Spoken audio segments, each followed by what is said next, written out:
मेरा नाम माया है। मैं आपको अपने पड़ोस का एक घर का ऐसा वाक़या सुनाना चाहती हूँ जिसको सुनकर आपके पैरों तले से ज़मीन निकल जाएगी। मेरे परिवार में मेरे अलावा मेरी माँ, मेरे पिता और मेरा छोटा भाई है। मेरी माँ कहते हैं कि हम दोनों भाई बहन काफ़ी समझदार और सुलझे हुए हैं। हमारे पड़ोस में एक राधा मौसी रहा करती थी। राधा मौसी की 3 बेटियां थीं और उनके पति भी नहीं थे, यानी कि वह विधवा थी। उनके पति की काफ़ी सालों पहले ही मृत्यु हो चुकी थी। राधा मौसी को अपनी बेटियों की शादी की बहुत फिक्र रहती थी। हालांकि उनकी बेटियां बहुत खूबसूरत थी। वह हर दिन बस यही अपनी बेटियों की फिक्र में लगी रहती थी। राधा मौसी का हमारे घर पर काफ़ी आना जाना था। एक दिन रात को हम सब लोग टीवी देख रहे थे। अचानक से राधा मौसी के घर से चीखों की आवाज़ें आने लगी। उनके घर से आई हुई चीखों की आवाज़ सुनकर हम लोग भी बाहर की तरफ आ गए। राधा मौसी के घर के आगे काफ़ी सारी भीड़ इकट्ठी थी। ना जाने उनके घर में ऐसा क्या हो गया था। आसपास के लोग भी उनके घर से चीखों की आवाज़ सुनकर वहां इकट्ठे हो गए थे। लोगों से पता चला कि राधा मौसी के घर में कोई लड़का घुस आया है। उस लड़के को देखकर तो हमें अपनी आंखों पर यकीन नहीं आ रहा था। यकीन आता भी कैसे? आखिर वह लड़का और कोई नहीं, हमारे मोहल्ले की ही स्कूल का एक टीचर था। वह लड़का काफ़ी होनहार टीचर था। उसकी उम्र लगभग 30 साल थी, लेकिन वह लड़का काफ़ी शरीफ था। काफ़ी सालों से वह हमारे मोहल्ले के स्कूल में बच्चों को पढ़ाता था। उसने तो आज तक किसी से बदतमीजी से भी बात नहीं की थी, मगर आज पहली बार सुना। मासी के घर से उसकी बदतमीजी इतनी बेइज्जती होते हुए हमने देखा था। सब लोग उसको स्कूल का टीचर होने पर अफसोस होकर कर रहे थे। लोग कह रहे थे कि रात के समय खाली अकेली औरतों के घर में जाना यह कोई अच्छी बात नहीं है, और कोई कहता कि उसने बहुत घटिया हरकत की है। सभी लोग इकट्ठा हो गए और उसे टीचर को भला बुरा कहने लगे। किसी ने यह नहीं देखा कि उस रात क्या हुआ था, जबकि वह लड़का अपनी नज़रें झुकाए खड़ा हुआ था और कुछ बोल भी नहीं रहा था, जैसे कि वाकई उसने कोई बहुत बड़ी गलती कर दी हो। वह तो अपने वजूद पर भी शर्मिंदा लग रहा था। मुझे उस लड़के पर बहुत तरस आ रहा था। मैंने गौर से देखा तो उसकी आंखों में आंसू नज़र आ रहे थे, लेकिन भीड़ की वजह से उन्होंने वह आंसू अपनी आंखों से बाहर नहीं आने दिए। उन्होंने किसी के भी सवाल का कोई जवाब नहीं दिया, बस सर झुकाकर वहाँ से चले गए। अगले ही दिन मोहल्ले के लोगों ने मिलजुल कर फैसला किया कि स्कूल के टीचर को स्कूल की नौकरी से निकलवा दिया जाए, मगर ऐसा होने से पहले ही वह गैरतमंद लड़का अपनी नौकरी छोड़कर इस स्कूल से चला गया था। उस रात राधा मौसी के घर से जिन चीखों की आवाज़ आ रही थी, उसके पीछे की हकीकत कोई नहीं जानता था। बस मेरे दिमाग में एक ही बात घूम रही थी, और वह यह थी कि उस लड़के का सर झुकाकर यहाँ से चले जाना। पता नहीं क्या हुआ था उस दिन, यह तो भगवान भी जानता है, मगर हम सबको राधा मौसी बेकसूरी लग रही थी। एक तो वह विधवा थी और साथ ही उनके साथ 3 जवान बेटियां भी थीं। 3 जवान बेटियों को साथ में रखकर जिम्मेदारी से चलना कोई आम बात नहीं होती। राधा मौसी के लिए भी यह सब कुछ बहुत मुश्किल था, मगर उन्होंने बहुत हौसले के साथ इसका सामना किया था। ऐसे ही धीरे धीरे बात यहाँ तक पहुँच गई कि अगले ही दिन राधा मौसी हमारे घर आ गई। राधा मौसी के चेहरे पर काफ़ी उदासी नज़र आ रही थी। पहले तो मुझे वह टीचर लड़का बेकसूर लग रहा था, लेकिन राधा मौसी की बेबसी और उनके व्यवहार को देखकर लग रहा था कि वह अपनी बेटियों के लिए बहुत ज़्यादा परेशान है। राधा मौसी मेरी माँ से कहने लगी, बहन, अगर घर में जवान लड़कियाँ मौजूद हो तो उनकी माँ को अपनी बेटियों की बहुत ज़्यादा फिक्र लगी रहती है। उस टीचर को तो हमने बहुत ही नेक और बहुत ईमानदार समझा था। वह मेरी बेटी को पढ़ाने के लिए आता था, लेकिन उसने बहुत ही घटिया हरकत की। यह सुनकर मैं उन लोगों के पास से उठकर चली गई थी, लेकिन राधा मौसी की नज़र मुझ पर ही थी, मगर मुझे उनकी बातें सुनाई दे रही थी। वह मेरी माँ से कहने लगी कि बहन, अगर कोई रिश्ता तुम्हारी नज़र में हो तो मेरी बेटियों के लिए ज़रूर बताना। मैं अपनी बेटियों की जल्द से जल्द शादी करना चाहती हूँ। शादी होगी तो कोई उल्टी सीधी बातें भी नहीं कहेगी। इसीलिए तो जवान बेटियां देखकर हर कोई मेरे घर की तरफ उंगलियां उठाता है और मुझे ऐसा कतई भी बर्दाश्त नहीं है। माँ ने उनसे कहा कि उनकी नज़र में अगर कोई अच्छा रिश्ता होगा तो वह आपको ज़रूर बताएंगे। माँ राधा मौसी से कहने लगी कि तुम बिल्कुल भी फिक्र मत करो। तुम्हारी लड़कियां तो वैसे भी बहुत सुंदर हैं और कम उम्र की भी हैं। उनके लिए तो आसानी से अच्छे रिश्ते मिल जाएंगे। तुम हिम्मत मत हारो, सब कुछ ठीक हो जाएगा। माँ ने उनसे ही बात करती हैं अपनी एक सहेली को फ़ोन किया। उसने एक पंडित जी का पता बताया जो काफ़ी अच्छे रिश्ते लेकर आते हैं। वह पंडित जी हमारे घर आ गए। माँ उनसे कहा कि अगर आपको इन तीनों बेटियों का रिश्ता कर दिया तो आपको इसके बदले काफ़ी मुँह मांगी रकम दी जाएगी। पंडित जी मेरी माँ की इस बात से बहुत खुश हुए थे और कहने लगे कि वह कल ही कोई रिश्ता लेकर आएंगे। उन्होंने कहा कि आप जिनकी बेटियों की शादी करवाना चाहती हो उनके माता पिता को अपने घर बुला लेना।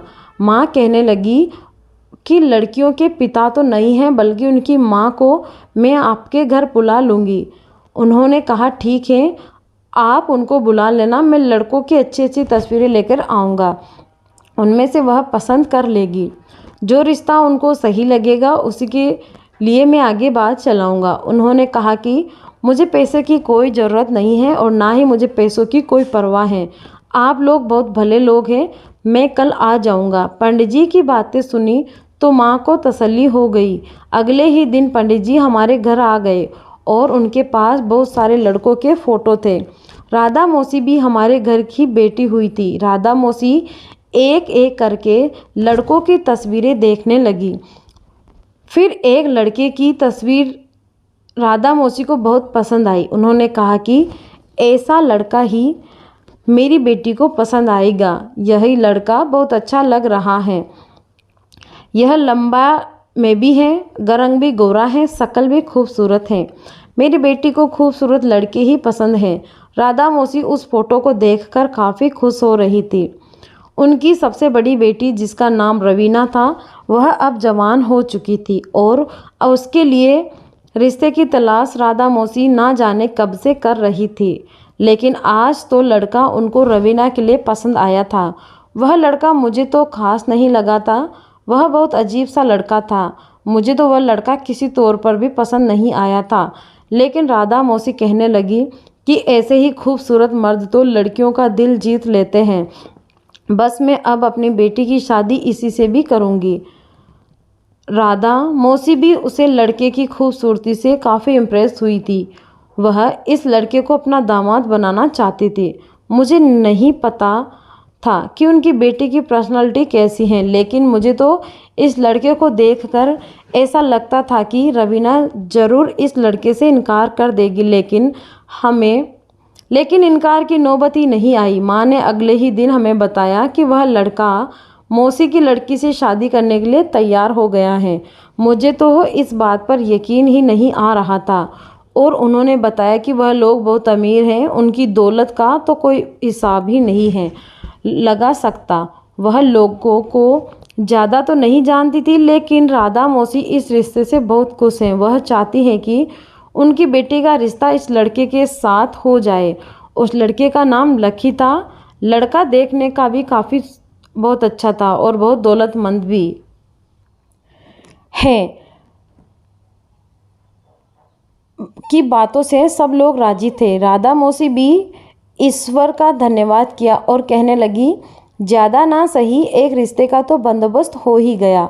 राधा मौसी इसी उम्मीद में थी कि उनकी एक बेटी का रिश्ता हो जाए तो फिर बाकियों के लिए खुद ब खुद रिश्ते आने लगेंगे। मगर उन्हें क्या पता था कि आने वाला समय उनके लिए कितना खतरनाक साबित होगा और मोहल्ले भर में उनकी कितनी बेइज्जती और रुसवाई अलग होगी। इस बुढ़ापे में उनकी इज्जत नीलाम होने वाली है, किसी ने नहीं सोचा था। राधा मौसी तो कभी इस बात को भी अपने दिमाग में नहीं लाई होंगी जो अब उनके साथ होने वाला था। राधा मौसी इस रिश्ते से बहुत खुश और सुखी थी। 3 दिन के बाद लड़के वाले राधा मौसी के घर आकर बात पक्की करके चले गए और उनकी बेटी रवीना को रस्म के तौर पर सोने की अंगूठी भी पहना गए थे। सोने की अंगूठी देखकर राधा मौसी काफ़ी हैरान थी। वह अंगूठी काफ़ी महंगी लग रही थी। हालांकि रवीना बहुत खुश थी। राधा मौसी के घर में खुशियां ही खुशियां थीं। उनकी बेटियां भी बहुत खुश थी, जबकि उनकी बड़ी बेटी सरमाए सरमाए सी फिरती थी। पंडित जी ने शादी का मुहूर्त अगले हफ्ते का निकाला था। वैसे भी राधा मौसी चाहती थी कि उनकी बेटी की शादी इसी महीने में हो जाए। सब लोग उनकी इस बात से हैरान थे कि आखिर उन्हें शादी की इतनी जल्दी क्यों है। राधा मौसी का कहना था कि उनके घर में गैर लोगों की निगाह पड़ने लगी हैं, वह उनको तंग करने लगे हैं, इसीलिए वह अपनी बेटी की शादी जल्द से जल्द करके अपने दामाद को अपना सहारा बनाना चाहती हैं। उसके बाद फिर राधा मौसी ने एक अजीब चौंकाने वाली बात बताई। उनका कहना था कि शादी के बाद उनका दामाद घर जमाई बनकर रहेगा। इस बात ने हम सबको झोंका दिया था। राधा मौसी भी बहुत सहमत होकर बात कर रही थी, लेकिन उनका चेहरा कुछ और ही कह रहा था। कहने लगी कि शादी के बाद वह लड़का हमारे साथ हमारे ही घर में रहेगा। मैं झट से पूछा, मासी आपको इस बात पर कोई एतराज़ तो नहीं है? लोग तो घर जमाई को बेगैरत और बहुत बुरा समझते हैं और उसे निकम्मा होने का खिताब खुद ब खुद मिल जाता है। ऐसा लग रहा था जैसे राधा मौसी को मेरी बात का बुरा लगा हो।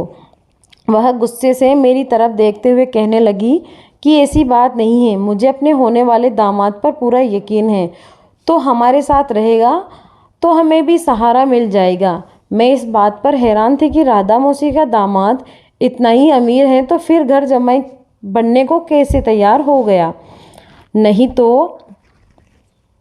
अमीर लोग तो मर भी जाए तब भी अपना घर नहीं छोड़ना चाहते। मैंने माँ से कहा कि आप राधा मौसी को समझाइए। माँ कहने लगी कि अगर हम उनसे यह बात कहेंगे तो वह अपनी बात का बुरा मान जाएंगी। एक विधवा औरत की बेटी का घर पहली बार बस रहा है। मैं बेवजह उसके दिमाग पर शक नहीं डालना चाहती। मैं तो माँ की बात सुनकर खामोश हो गई, लेकिन सामने वाला खड़ा मेरा भाई यह सारी बातें सुन रहा था। जब रात को राधा मौसी हमारे घर मिठाई देने आई तो मेरे भाई ने उनसे कह दिया, साफ साफ कह भी दिया कि राधा मौसी आप इस रिश्ते से खुश तो हो ना चलिए आपकी खुशी को किसी की नज़र ना लगे, लेकिन एक बार लड़के वालों की जांच पड़ताल जरूर कर लीजिएगा। मैं कैसे मान लूँ कि एक अमीर बाप का इकलौता बेटा, अपने खानदान का इकलौता वंश, अकेले में आप लोगों के साथ घर जमाई बनने पर राजी हो गया। ज़रूर वह लोग आपसे कोई ना कोई धोखा कर रहे हैं। राधा मौसी को मेरे भाई पर भड़कती कहने लगी, लगता है तो तेरी बेटी के नसीब पर जल रहे हो। तुम्हारी भी तो उसी पर नज़र नहीं है। मेरा भाई यह सुनकर हैरान हो गया और अपने हाथों पर कान पर हाथों रखते हुए लगा। उसने राधा मौसी से कहा कि भगवान ना करे मौसी, यह आप ऐसी बातें कर रही हो। आपकी सब बेटियां मेरी बहनों जैसी हैं। मेरा मतलब यह है ताकि आप गैरों में रिश्ता करते वक्त थोड़ा सोच लीजिएगा। मैं भी गैरों में रिश्ता करते हुए बहुत सोचता हूँ। राधा मौसी कहने लगी, तुमने कौन से रिश्ते किए हैं जो तुम इतना डर रहे हो? राधा मौसी मेरे भाई को काफ़ी भला बुरा कहकर वहाँ से चली गई। उस दिन के बाद से ही मेरे घर पर किसी ने भी राधा मौसी को नहीं टोका था। उन लोगों में अपनी बेटी की शादी कर दी है। फिलहाल 2 हफ्ते बाद उनकी बेटी की बारात आई तो उनकी बेटी की काफ़ी खुश थी। उन्हें लाल रंग का जोड़ा लहंगा पहना हुआ था और उस लहंगे में काफ़ी खूबसूरत और प्यारी लग रही थी। शादी के बाद धूमधाम से ही रही, लेकिन बारात की गाड़ियाँ देखकर तो मेरी आंखें फटी की फटी रह गई। मेरी हैरत का अब महंगी गाड़ियों का नहीं बल्कि वहाँ पर मौजूद अमीर लोग थे। बल्कि एक हकीकत ऐसी थी जिस पर सभी लोगों की निगाह गई थी। वह सब इस बारे में बात भी कर रहे थे। जो लोग बारात में आए थे उनके सारे लोग मर्द ही थे। कोई भी औरत बारात में नहीं आई थी। सिर्फ गिनती की 3-4 औरतें ही आई थी। एक औरत ने बताया कि वह लड़की की माँ है। दूसरी औरत ने बताया कि वह लड़की की माँ है। दूसरी औरत ने बताया कि वह लड़के की बहन है और यह हमारा इकलौता भाई है। अगर उन औरतों की उम्र में ज़्यादा फर्क नहीं लग रहा था तो यह बात बड़ी ही अजीब और हैरान कर देने वाली थी। मासी बहुत खुश थी। उन्होंने अपनी बेटी की शादी की और सारी रस्मों को अंजाम भी दिया और फिर अपनी बेटी को विदा करके की बजाय अपने ही घर में नीचे वाले कमरे में अपनी बेटी को शिफ्ट कर दिया। उनकी बेटी विदा होकर अपने घर में आ गई थी। बस बदलाव उसके पति का था। सारे मेहमान लड़की को आशीर्वाद देते हुए घर से जा रहे थे। हम लोग भी अपने घर आ गए थे। अगली सुबह मेरी माँ ने मुझसे कहा कि राधा मौसी को यह पैसे देकर आ जाओ। कल रात को उन्होंने यह पैसे मुझे संभालने के लिए दिए थे। उन्होंने मुझसे कहा था कि यह पैसे मैं आपके पास रख दूं। यह 7,000 रुपये हैं जो मेहमानों ने खाना खाने के बाद उनको दिए थे। ऐसा ना हो वह सोचे कि मैं उनके पैसे लेकर उनको देना ही भूल गई हूँ। तुम ज़रूर अभी इसी वक्त मेरे पैसे उनको देकर आ जाओ। और हाँ, उनसे यह भी कहना कि वह हमारे सामने ही इन पैसों को गिन ले। कहीं ऐसा ना हो कि उनको अपने पैसे कम लगे तो वह मुझे इस वक्त पता दे। माँ भी राधा मौसी से काफ़ी डरने लगी थी। राधा मौसी की बातें, उनके तेज तर्राट और उनके अपशब्द की वजह से आप सब लोग उनके दूर भागने लगे थे, मगर राधा मौसी को इस बात से कोई फ़र्क नहीं पड़ता था कि फिर मैं अपने घर से निकली और राधा मौसी के घर चली गई। मैं उनके घर आती तो यह देखना हैरान हो गई कि उनके घर के दरवाजे पर लॉक लगा हुआ था। शायद यह देखकर तो मुझे बहुत हैरत हुई कि आज तक तो कभी मासी के घर पर लॉक नहीं मिला, लेकिन आज उनके दरवाजे पर ताला लगा हुआ था। मैं वापस घर आ गई। आते ही मैं यह बात फ़ौरन अपनी माँ को बताई। मेरी माँ को मेरी बात पर यकीन नहीं आया। वह मुझसे कहने लगी, तुम बेवजह इसी तरह का मजाक मत करो और चलो मेरे साथ, मैं चलकर देखती हूँ। मैंने कहा, मन में सोचा, मैं माँ से कह रही हूँ राधा मौसी के घर ताला लगा हुआ है। मैं आपसे कोई मजाक नहीं कर रही हूँ। मेरा हाथ पकड़कर घर से बाहर निकल गई थी और जब हम राधा मौसी के घर पहुँचे तो माँ ने देखा कि वाकई राधा मौसी के घर पर ताला लगा हुआ था। यह बात मुझे बहुत परेशान कर रही थी, लेकिन मैं अपनी माँ से डांट नहीं खाना चाहती थी, इसीलिए मैं खामोश रही। माँ भी हैरान परेशान होकर वापस आ गई थी। उन्होंने घर आकर भाई को भी यह बात बता दी। भाई ने कहा कि जरूर उन लोगों ने उनके साथ कोई धोखा किया होगा, तभी तो शर्म की वजह से रातों रात इस मोहल्ले ने यह मोहल्ला छोड़ दिया है। मगर यह लोग मोहल्ला कैसे छोड़ सकते हैं? उनके इस घर में काफ़ी सारा सामान है, लेकिन हमें तो इस तरह की कोई खबर नहीं हुई। अगर यह लोग अपना सामान भी वापस लेकर गए होंगे तो मोहल्ले में गाड़ी की आवाज़ ज़रूर आई होगी। उसे पता चल जाता कि यहाँ पर कोई आया है, फिर कोई चला गया। ऐसा कैसे हो सकता है?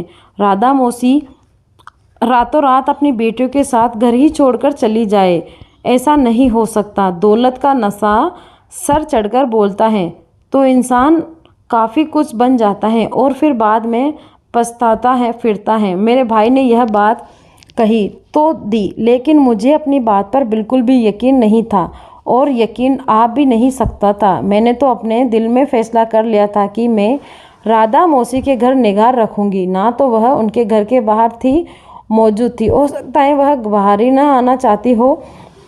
शायद उनके साथ कोई ऐसा हादसा हो गया है जिसकी वजह से वह परेशान, या फिर वह दुनिया वालों के सामने नहीं आना चाहती है। शाम के वक्त मैं अपनी छत पर खड़ी थी, तभी अचानक मैंने एक अजीब सा बात देखी। मैं राधा मौसी के घर की तरफ ही देख रही थी कि एक लाल रंग की गाड़ी आई और उस गाड़ी से एक लड़का उतरा। मैंने उसकी शक्ल को ध्यान से देखने की कोशिश की, मगर मैं उस देख नहीं पाई थी और ना ही उसकी पहचान पाई थी, क्योंकि इतनी दूर से उसका चेहरा नज़र नहीं आ रहा था। फिर उस लड़के ने अपनी जेब से एक चाबी निकाली और ताला खोलकर अंदर चला गया। उसके अंदर जाते ही दरवाजे को बंद कर दिया गया। मैं यह सब कुछ अपनी छत पर से ही देख कर रही थी। उसने दरवाजे को इस तरह से ताला लगाया था कि बाहर से देखने वाले को लगे कि घर में कोई नहीं रह रहा। हकीकत तो यह है कि सब कुछ देखकर फौरन दौड़ते हुए आ गए। नीचे अपनी माँ के पास आई तो मैं अपनी माँ को सारी बात बता दी। माँ ने मुझे डांट दिया और गुस्सा होकर कहने लगी, आइंदा मैं राधा मौसी के घर के मामलात में दखल अंदाजी ना करूँ। हम उनको मासी जरूर कहते हैं, लेकिन वह उनका हमसे कोई रिश्ता नहीं था, लेकिन वह हमारे पड़ोसी थे। अपने पड़ोसियों का ख्याल रखना तो हमारा फ़र्ज बनता है। हमारा बचपन उनके घर में ही गुजरा था, इसीलिए हमारा उनके साथ बहुत अच्छा रिश्ता हो गया था। मगर मैं उनके किसी भी मामलात में दखल अंदाजी कैसे कर सकता, क्योंकि मेरी माँ ने मुझे सख्ती से मना कर दिया था। लेकिन राधा मौसी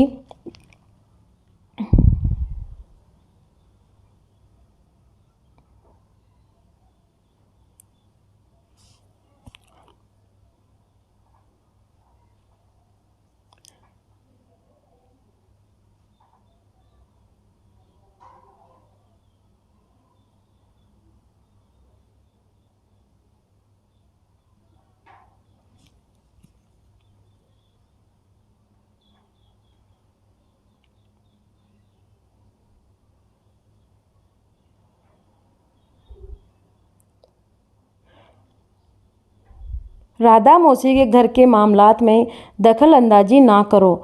हम उनको मासी ज़रूर कहते थे, लेकिन हमारा उनसे कोई रिश्ता नहीं था। लेकिन वह हमारे पड़ोसी थे। अपने पड़ोसियों का ख्याल रखना तो हमारा फ़र्ज बनता है। हमारा बचपन उनके घर में ही गुजरा था, इसीलिए हमारा उनके साथ बहुत गहरा रिश्ता हो गया था। मगर मैं उसके किसी भी मामलात में दखल अंदाजी कैसे करती, क्योंकि मेरी माँ ने मुझे सख्ती से मना कर दिया था। लेकिन राधा मौसी के बंद घर में तो मेरी दिलचस्पी और भी ज़्यादा बढ़ती चली जा रही थी।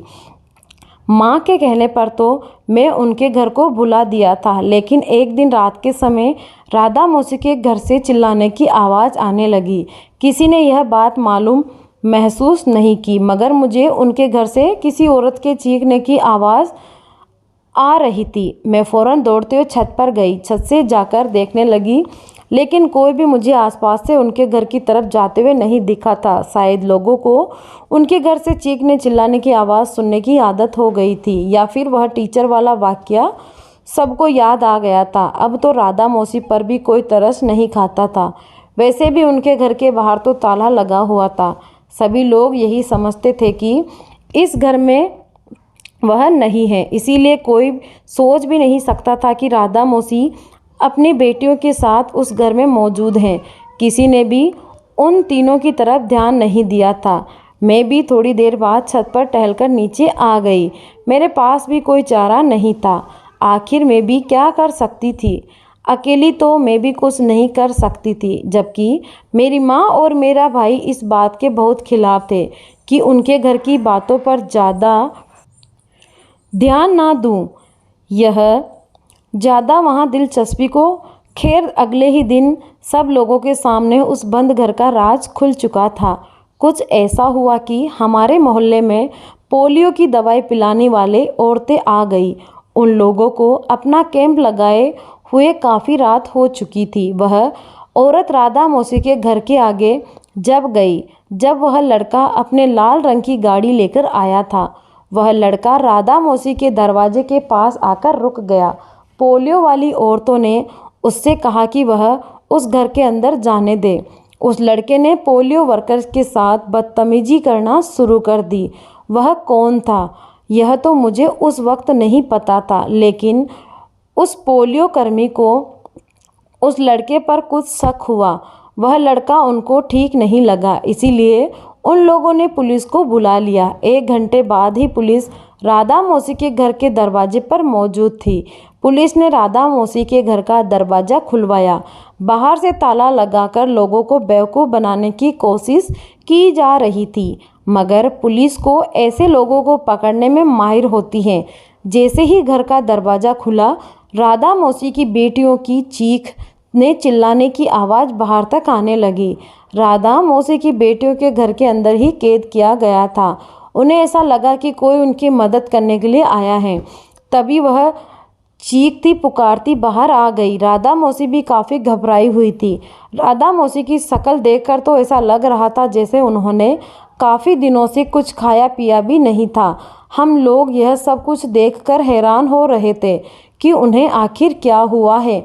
पुलिस की मदद से राधा मौसी और उनकी तीनों बेटियों को बचा लिया गया। राधा मौसी को उनकी तीनों बेटियां बहुत घबराई हुई थी। वह हमारे घर आकर बैठ गई। मैं उन सभी को पानी पिलाया। राधा मौसी ने सबसे पहले मेरी माँ से माफ़ी मांगी और कहने लगी कि मुझसे गलती हो गई थी। मैं तुम्हारे बेटे के साथ काफ़ी बदसलूकी की थी और मुझे लगता था कि शायद मुझे उस टीचर की भी बददुआ लगी थी जिसको हमने उसकी फ़ीस देने से इनकार कर दिया था। वह बेचारा तो हमसे अपनी मेहनत के पैसे मांग रहा था, लेकिन हमने उस पर उल्टा इल्ज़ाम लगा दिया कि उस लड़के ने हमें कहीं का नहीं छोड़ा। लेकिन हमसे सारा बदला उस लड़के ने ले लिया जिसने मेरी बेटी की शादी हुई थी। मैं तो समझ रही थी कि वह लड़का बहुत अमीर है, इन तीनों को वह संभाल लेगा, लेकिन वह तो बहुत अजीबोगरीब और घटिया इंसान निकला। उसने तो जो हमारे साथ किया, भगवान ऐसा किसी की बेटी के साथ भी ना करे। उसने घर में आते ही हम चारों माँ बेटी को घर में बंद कर दिया और घर में बाहर से ताला लगवा दिया।